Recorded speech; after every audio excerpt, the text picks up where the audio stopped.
Hey guys, I just wanted to talk to you a little bit more about our blended self-paced mastery learning that we're going to be doing this semester. So first I'm going to start by showing you a video that shows you ideally how it's supposed to work. Now please give Ms. Klug some grace here. This is my first year doing this. So I definitely am not going to do it as perfectly as these master teachers, but this is what it should look like definitely after the first few units as we get a good pace going. So one of the toughest challenges students face when they walk into classrooms is they feel tense. They're worried about being put on the spot, especially if they're behind or don't understand a skill. When they come into our classrooms, they know they're picking up where they left off. We're seeing students' anxiety levels drop and their commitment and desire to master content increase. So I want to shout out Nathaniel and Will. They came on their own time. They got some videos going and they are ahead of pace. Eastern High School is located in the Capitol Hill neighborhood of Washington, D.C. Being 100% free and reduced lunch, our students come to us with varied levels of academic performance.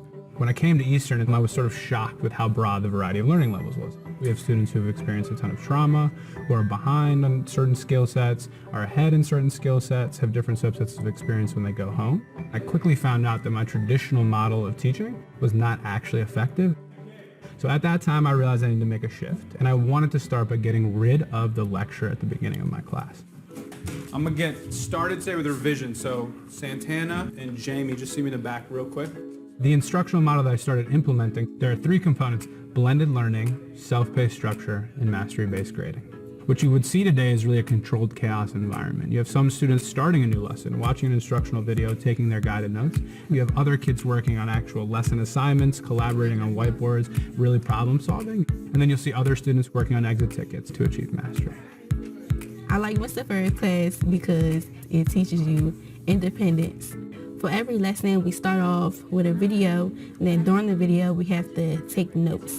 Mr. Furr, he does the videos himself. You'll hear his voice every time you watch a video. In today's lesson, we're going to focus on finding our local maxes and mins. I love it actually. You get to pause it, stop, and then go back and be able to rewatch the lesson over again until I fully understand and grasp the strategies and formulas. Once they're done watching that instructional video, they transition to some type of assignment or activity. That's it for A, right? Mm-hmm. And then we already found the derivative. And now it says find the rate of change in the weight of the oil. Everyone learns different, so you may be on lesson 5, someone may be on 3. It all depends on how you work. It's better than in a regular class where everybody has to stay on the same thing. The students help each other. So if you ahead, you might can help someone that's behind. Oh, okay, so after you get 9 over 4, you gotta divide the whole thing by 4. Okay. All right. After that, there's an exit ticket. So an exit ticket is like a mini quiz. It's just a couple questions at the end of the lesson that really succinctly measure the student's ability to execute the activities they learned. So when a student has mastered an exit ticket, they move forward. When they don't, they have a reteach. You're assuming that your Y is 0. Get And then they try a new exit ticket until they've achieved mastery. Showtime. Did you get your exit ticket right? Well, your derivative is spot on. So because I am not delivering a lecture, I'm now free to work with students for the entirety of the class period. X equals 4. Yes. Woo. So now the class in the video used a little bit more paper than we're going to use, but the idea is going to be the same. So I have printed out for you, which I will give you, a progress tracker. So you'll get a progress tracker every month. And these are suggested due dates, okay? So this is going to be what I call on pace. So if you are on pace, today you're doing lesson 0.0 and you are registering for all your required apps and services. So that would make you on pace. So when you show up on Tuesday, this is the first thing that you will do. Lesson 1-1, lesson 1-2, mastery check 1, okay? So in this way, you keep up with what you have completed and what you have not completed, Okay. Now, what is a mastery check? What is a lesson? How do we know what we're doing? Well, so each unit is going to start off with some guided notes. Those are must do. And as you can see, this is the biology class and not the psychology class because I don't have your team set up quite yet. But this is the same way that's going to happen. So I will have assignments that are must do. And then if you see there's one down here that says should do. And then this particular first unit doesn't have any aspire to do's and neither does yours. But a must do is that is the bare minimum requirements for assignments to complete. Okay. If you complete those assignments, you will get a video guided notes. So what that means is I have YouTube videos just like this one explaining the materials, and you'll complete guided notes in ClassKick. So you'll have to do a little split screen there. Okay. Then you will have some sort of practice assignment. So as you can see here, this is lesson 1-1 worksheet. Now you guys have a little bit different of a numbering method, but they know that this is all one lesson. So if you look at your tracker, you will see lesson 1-1. I guarantee that is a video and guided notes. Lesson 1-2 is probably a worksheet or some description on ClassKick. Okay. So once you've completed both of those are must do. Then you will do the mastery check. And a mastery check is just usually 4 to 5 questions in quizzes that proves to me that you understand the main points of what you just did. Okay, so I'm mastering. Now, according to the syllabus here, you have to complete your mastery checks with a 90 to 100%. If you do not do that, here is where the should have come in.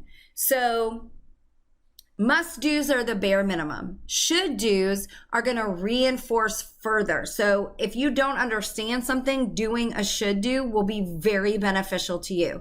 If you fail a mastery check, the first question I will ask you is, did you do the should do's? Because if you didn't, I'm going to make you go back and do that before you take your next attempt. Okay? Then, if you still do not pass the mastery check, then I have some additional small group time, some reading, some things we can do together to make sure you understand the concepts and that you can then move on to the next unit.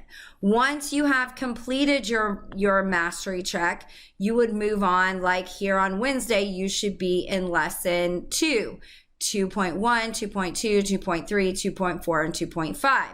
Now, here's where I didn't really have room to do must do, should do, and aspire to do on the calendar. So that's where teams comes in. When you look in our teams, I will have it will say must do, must do, must do, like this is a should do. Okay. So in teams, I will tell you exactly what the lesson is. This is mostly just for you to keep track of where you're at. Okay. Then, let's say you only get to 2.4. That doesn't mean when you show up on Thursday that you skip to 2.6. You need to finish that 2.5 on Wednesday and move to Thursday work. Okay. So this is an example of I am trying to help you manage your time and keep up with your work. Now, if you're absent, here's the awesome thing. Everything is going to be on Teams. Now, particularly in psychology, we will be doing a lot of group classwork.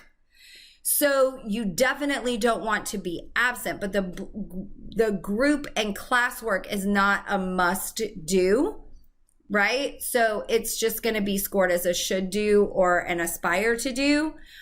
We will still do it all together. But if you miss a day where we're doing something in the group, then you would just skip that assignment and move on to the next one. Anything that we do as a group, like for instance, this says group activity, Play-Doh neurons. If you are not here, when you, if you're absent, you'll just continue on and do 2-1 and 2-2 and 2-3 on your own if you're absent. Okay, you would just skip that if you were absent. Okay, there's not like makeup work per se. So when you're absent, it's your responsibility to still do your work because it is all in teams.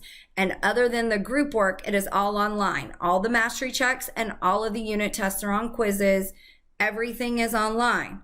So there should be no missing test days, no missing work days. Everything is there for you online on quizzes. Okay. So our assignments will be, everything is going to be posted in Teams. It will say lesson 1, 2, must do, guided notes or something like that. So it's going to all be laid out in units. It's all going to be laid out with the numbers that are on your progress tracker. Now, we will not actually complete any assignments in Teams. So for instance, if you look at this set of guided notes, in biology and psychology is going to work exactly the same. So you'll see that all the assignment is laid out here. So I tell you, open this YouTube video. You have to split screen it. That basically means you take the little squares up at the top and you just put them next to each other. Okay, so that you can see both screens at the same time.